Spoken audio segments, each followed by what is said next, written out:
Je m'appelle Jérémy, j'ai 25 ans, j'ai déjà publié 3 romans. Et donc j'ai commencé par le roman noir parce que c'est ce que je lisais et donc voilà, j'ai voulu m'attaquer à ce genre-là, donc des romans plutôt urbains, minimalistes et contemporains.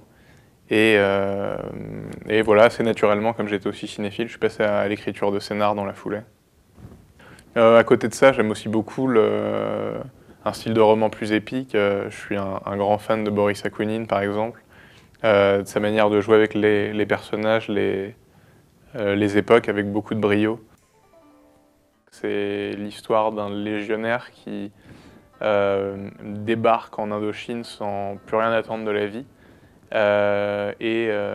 qui va, à travers la confrontation avec une sorte de frère ennemi dans l'autre camp, retrouver une motivation et un goût pour le combat. C'est une guerre menée par un pays, la France, tout récemment occupé et qui veut laver l'affront de l'occupation allemande. Donc il y a un jeu de miroir très intéressant avec cet ancien occupé honteux qui veut redevenir occupant à l'autre bout du monde. Et la Légion, parce que c'est un mélange d'hommes au passé très différent, aux origines aussi.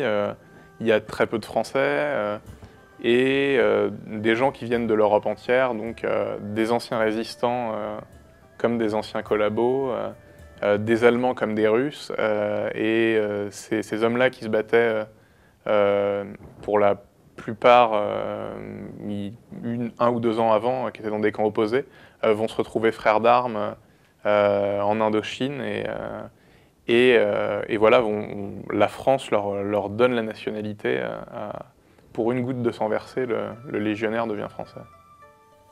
Ce qui m'a frappé lors des premières recherches que j'ai faites et ce qui m'a conforté dans mon idée de creuser un peu ce sillon-là, c'était le respect mutuel entre soldats vietnamiens qui ont combattu avec presque rien et les soldats français qui n'ont pas combattu avec les mêmes moyens que les Américains une vingtaine d'années plus tard.